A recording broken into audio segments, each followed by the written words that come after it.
Сәлеметсіздер ме? Липидтердің құрылымдық компоненттері майлардың химиялық құрылысы мен қызметтері.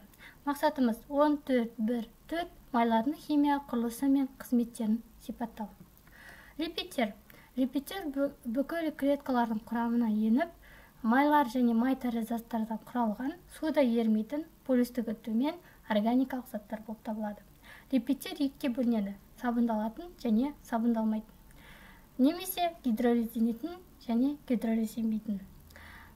Сабындалатын ол 2, 3 және одан да көп компоненттерден тұрады, ал сабындалмайтын бір ғана компоненттен тұрады. Липидтер тірі ағзалардың ішкі органдарының, опалар және олардың клеткаларында мыңдаған органикалық қосылыстардың мөлшері мен сапалы, әрқашан бір қалыпты және тұрақты болу үшін қажет. Оны ғылыми тілде гомеостаз деп те атайды. Липидтер жаршада бос күйінде емес, ақуыздармен комплекс түрінде кездеседі. Сондықтан оны липопротеидтер деп атайды. Сабындалатын липидтер жай және күрделі болып бөлінеді. Жай липидтерге жататын балауыз және триглицеридтер. Күрделіге фосфолипидтер, гликолипидтер және сфинголипидтер. Липидтердің физикалық, химиялық қасиеттері олардың құрамында болатын майлы қышқылдарға байланысты болып келеді. Табиғи майлы қышқылдар қаныққан және қанықпаған болып екіге бөлінеді. Қаныққан майлы қышқылдардан тұратын майлар қалыпты температурада қатты, ал қанықпаған қышқылдан тұратын майлар сұйық майлар болып табылады. Қатты майлар ол сиыр және қой тағы басқа жануарлардың майы болып саналады. Негізінде шектелген қатты және қышқылдың триглицеридтерін тұрады, ал сұйық ол май, сәйкесінше күнбағыс майы және тағы да басқа өсімдіктер майынан шектелген сұйық қышқылынан триглицеридтерінен тұрады. Гидрогенделу, яғни сутектендіру реакциясы арқылы сұйық майды қатты майға айналдырады. Қаныққан майлы қышқылдар. Қаныққан майлы қышқылдар бір негізді жоғарғы карбон майлы қышқылының гомологтың қатарының негізгі өкілдері. Май қышқылы, пальмитин қышқылы, стереин қышқылы.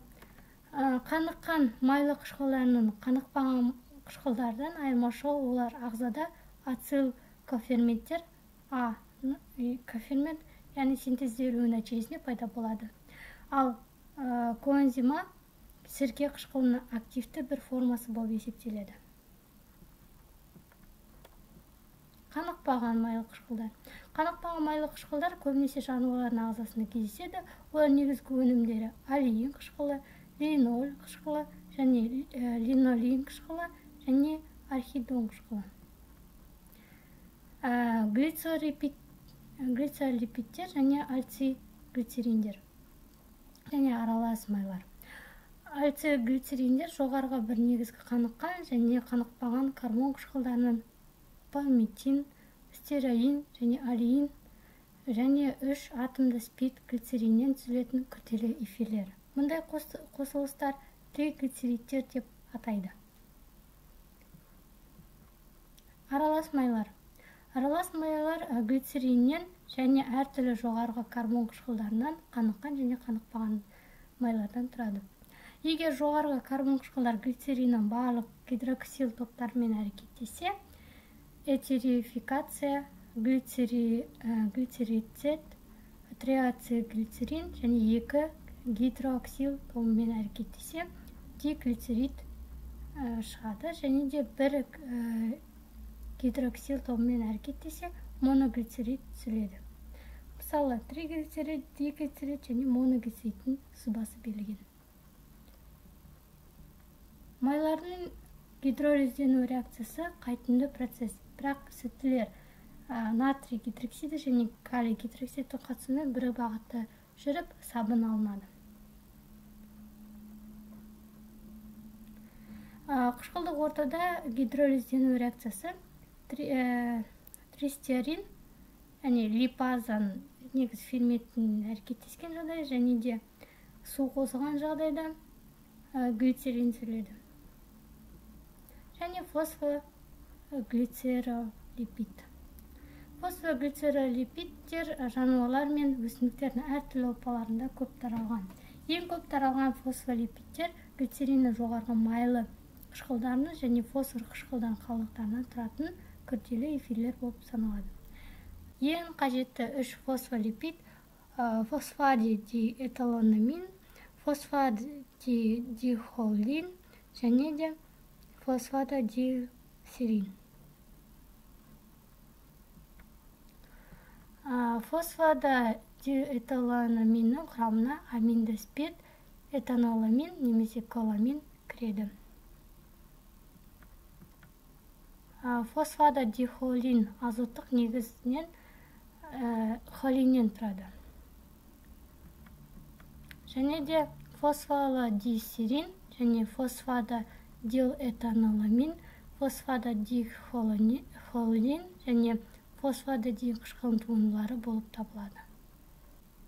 Фосфадидисерин молекуласында амин қышқылының сериннің қалдығы болады. Сфинголипидтер және гликолипидтер мембранолипидтер маңызды класына жатады. Сфинголипидтер 2 атомды қанықпаған амин спирттен, майлы қышқылдарынан және фосфор қышқылы мен азот негізінен тұрады. Олардың ішінде бір полюсті гидрофилдік және 2 полюссіз гидрофобтық бөліктері болады, бірақ құрамында глицерин болмайды. Сфинголипидтер ішінде ең көп тарағаны сфингомелиндер. Олар жануарлар мен өсімдіктің жасушаларының мембраналарында кездеседі. Әсіресе нерв және жүйке ұлпаларында өте көп. Сфингомелиндер бүйрек, бауыр ұлпаларынан немесе ткандерінен және басқа да ағзаларда табылады. Гликолипидтер күрделі липидтер. Олар көмірсулардың молекулаларында кездеседі. Көбінесе галактозаның Д формасында және фосфор қышқылы мен азот негіздерінде гликолипидтердің құрамында болмайды. Гликолипидтердің жүйке жасушаларының қызметін реттейді. Сабындалмайтын липидтер терпендер және стероидтер. Сабындалмайтын липидтер қышқылдық және сілтілік ортада гидролизбейді.